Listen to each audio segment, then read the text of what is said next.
E aquele lance que eu falei da cruz de Cristo, os romanos crucificaram milhares de pessoas. Mas aquela crucifixão de Jesus de Nazaré foi diferente. Por quê? Vou te falar por quê. Vou contar uma historinha pra você. O hebraico dizia que ele quebrou a Brit, a aliança. Né? Então isso é chamado de apostasia. Por que ele achava que os caras estavam quebrando a aliança com Deus? O que eles estavam fazendo de errado? Porque Deus falava assim, eu sou o único Deus de vocês. Não tem outros deuses diante de mim.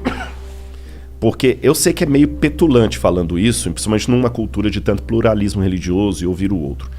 Mas é porque Deus na Bíblia, o Deus da Bíblia, pelo menos aquele que apresenta, é um sujeito muito assim, olha, por mais que a 25 de março tenha liberdade para vender todas as bolsas, o dono da Gucci não vai falar que a falsa feita lá é igual à legítima. Sim, sim. Então Deus falou assim, eu sou o único Deus que há. Os ídolos não salvam vocês de nada. Não corram atrás dos ídolos. E o povo fazia o ídolozinho. Ele falou, tá bom, então se lasquem. Já que Baal é Deus, então vamos procurar ajuda a Baal. Então Deus tirava a proteção dele e o povo se lascava. Aí veio Nabucodonosor e destruiu a cidade de Jerusalém. Agora, esse negócio que Deus tirava a proteção dele e o povo se lascava, eu tenho que explicar. Não é que Deus é uma criança com uma lupa na mão, queimando formiguinha, que ele gosta de ver o sofrimento dela. É uma questão de consequência. Você sabe, assim, eu sei que isso aqui é um pouco clichê que eu vou falar, mas você sabe que o mal como entidade não existe. O diabo. Daqui a pouco eu posso até entrar no lance do diabo, mas vou falar do mal como o mal mesmo. Tá, um avatar do mal não existe. O Deus do mal. É o Deus do mal, não. Eu acredito assim, quando a gente vai na Bíblia, aí eu vou ter que dar um pouquinho para trás para entrar nisso aí. Existe um anjo que rebelou contra Deus. Ele é vulgarmente chamado de Lúcifer. Esse nome não está na Bíblia. Não? Não. Lúcifer não está. Sério? Isso foi um erro de tradução do Jerônimo. Qual que era o Não nome foi que nem tava erro lá? de tradução. Na verdade, ele tem vários apelidos na Bíblia. Diabo, Diabalus, aquele que foi Sério? Tá na lançado Bíblia, através diabo? de Diabo, tá. Da hora. Quer Satã, dizer, que em hebraico interessante. significa advogado de acusação. Só que não é verdade. Por que diabo de acusação? Porque na Bíblia, ele começou o mal. Mas deixa eu abrir um parênteses aqui para fazer uma pergunta que muita gente faz. Tá, você é crente, né? Beleza. Deus criou tudo? Criou. Tudo que existe. A Bíblia fala isso. Ele criou todas as coisas. O Logos. Nada do que foi feito se fez sem ele. Beleza. Se Deus criou todas as coisas, tudo que existe foi Deus que criou. Bom, vamos ver. Depende. Não, mas se existe, tá. O raciocínio. O mal existe? Existe. Então Deus criou o mal. Deus é o responsável pelo mal. Mas por isso que eu falei no início, o mal não existe. Em que sentido? O que eu falo é um pouco clichê, mas vocês sabem que no mundo da física, o frio não existe. É verdade. Existe a ausência de calor. O Então, escuro existe não um existe. limite pro frio. Exatamente. Existe a ausência de luz. É. Então, o mal também, nesse sentido, é como o frio, é como a escuridão. Ele não existe por si mesmo. O que existe é a ausência de Deus que causa a sensação do mal.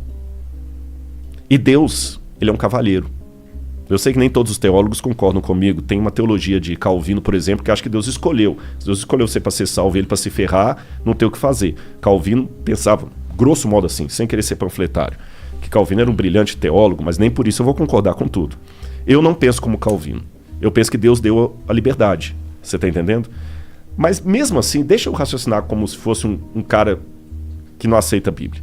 Pô, mas que sacanagem. Então tá bom, Deus deu alternativa. Mas ele fala assim, tá bom, ó, Igor, você vai me aceitar e eu vou te trazer pro céu. Se você não me aceitar, vai se lascar no inferno que eu vou te... Peraí. Então que Deus é esse? Parece aquele namorado possessivo. Sim. Ou namora comigo, ou então vou te matar. Não é assim. É porque, segundo a Bíblia, como Deus é o criador de tudo que existe, e nele há luz e treva alguma, o único que pode conceder a vida é Deus. Então, quando Deus fala desesperadamente, meus filhos, aceitem-me, porque senão vocês vão se lascar, não é como o namorado possessivo que fala com o menino assim, ou namora comigo, senão eu vou pegar um revólver e vou te matar. Não é isso. Seria mais ou menos como se a água pudesse dizer pro peixe, fique em mim, peixe, senão você vai se lascar. Quando a água fala assim, não é porque a água é possessiva. Eu estou usando uma onomatopeia aqui, né? Não é porque a água é possessiva, não é porque a água é namorado. É porque não dá pra viver fora. É porque não dá pra viver fora. Então, quando Deus apela, filhos vivam em mim, porque senão vocês vão se lascar, é porque ele nos ama. Eu não estou aqui para pregar, não é púlpito, mas isso faz parte da minha essência. Por isso que, para mim, o menininho me cumprimentando aqui do lado, cara, não é só eu simplesmente falar assim, pô, que legal, eu sou famoso. Não. O assunto que eu falo é arqueologia. É porque se o que eu falo for verdade, eu não posso ficar calado, Igor. Você tá entendendo? E aquele lance que eu falei da cruz de Cristo, os romanos crucificaram milhares de pessoas. Mas aquela crucifixão de Jesus de Nazaré foi diferente. Por quê? Vou te falar por quê. Vou contar uma historinha pra você. Um rei, vou responder igual Jesus. Jesus contava uma história quando o pessoal perguntava. Um rei uma vez deu uma regra no reino dele. Ninguém pode roubar. Se alguém roubar, eu vou mandar arrancar os 2 olhos. Cara, funcionou, ninguém roubava. Você podia dormir com a porta aberta, o cara das trancas nem vendia tranca. Delegacia só quando era uma briga, assim. Até que um dia chegaram pro rei e falaram assim, majestade, nós pegamos um rapaz roubando aqui, a sua lei fala que tem que ter os 2 olhos arrancados. Ele falou, tudo bem, só que tem um problema, é o seu filho. É o príncipe. E aí? Vocês têm filhos? Tenho. Eu não tenho. O que você faria, monarca? Você é o rei. Se eu sou o rei, eu mando arrancar os olhos. E você, Igor?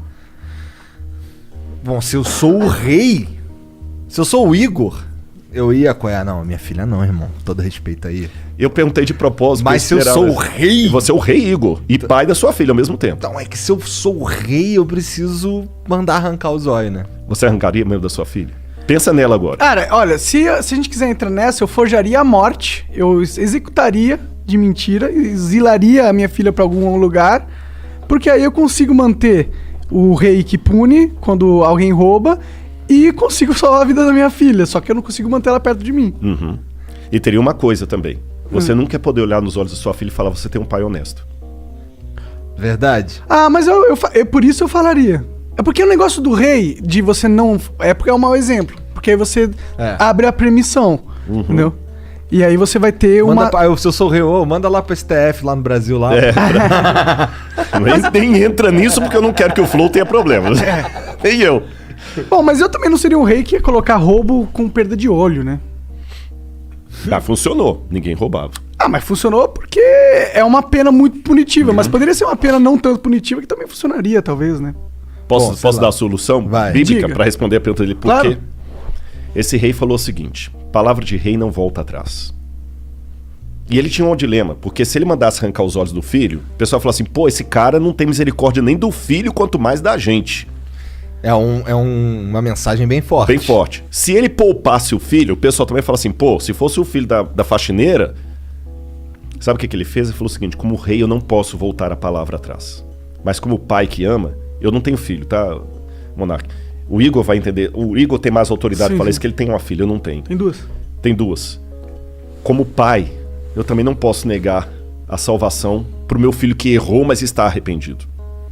São 2 olhos que a lei quer, são 2 olhos que a lei terá. Podem arrancar os meus olhos e deixa o meu filho. Quando o mal surgiu no universo, o mal existia... Tem um lance em filosofia que eu não quero...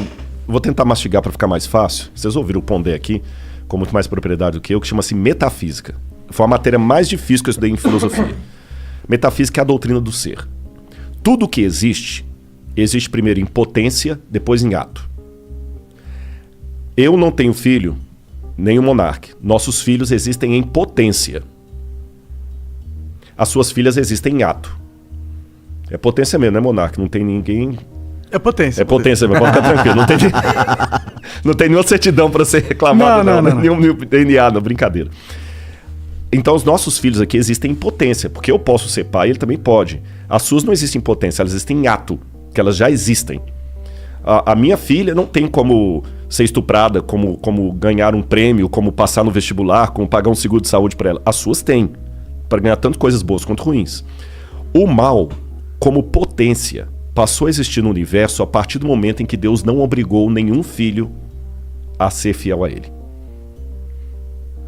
Eu criei vocês e vocês estão livres. Só que sigam as minhas leis para que tudo dê certo. E aí, com a ruptura que houve no universo cósmica, a lei de Deus foi quebrada. E a punição era que o pecado passou agora de potência a ato. Ruptura cósmica? Ruptura cósmica. Que quer dizer porque com o isso? universo estava numa harmonia que foi quebrada. Você entendeu? Não era plano de Deus que criança e leucemia estivessem na mesma frase. Não era plano de Deus. Deus não queria isso. Deus não queria a pancada que você ganhou no seu carro hoje. Deus não queria isso. Mas aconteceu. Ele sabia que ia acontecer. Aí alguém fala, pô, sacanagem, se ele sabia, por que ele deixou? Aí que vem o Lúcifer, o vulgo Lúcifer, né? Que Lutíferos, que é um nome que vem do latim, que não está na Bíblia, como eu falei. Mas vamos chamar de Lúcifer assim mesmo. Vem o Lúcifer, que faz toda a rebelião e tudo. E a sentença agora é a morte. Aí a segunda pessoa da divindade, que é Jesus, fala assim, tudo bem. São dois olhos que a lei quer, a lei está exigindo a morte, eu vou morrer no lugar da humanidade. Então, na crença bíblica tradicional, o fato de Cristo morrer na cruz do Calvário, que não foi apenas um carinha que rebelou contra Roma, ele morreu a morte redentora. Por isso a gente chama de Cristo Redentor. Ele morreu no lugar do pecador. Ele que não era pecador morreu. Por isso que no Antigo Testamento sacrificava um cordeiro inocente para representar o Cristo. Ele morreu. E é graças à morte dele que hoje, se algum de vocês souber uma notícia ruim de morte, eu tenho algo de esperança para falar concreta, real. Só uma notinha antes da gente continuar aqui. Eu quero só botar agora, tudo que eu falo, eu gosto de pensar também com a cabeça do nosso ouvinte aí, que de repente não tem a base religiosa. Que eu falei, esse cara tá falando tonteria.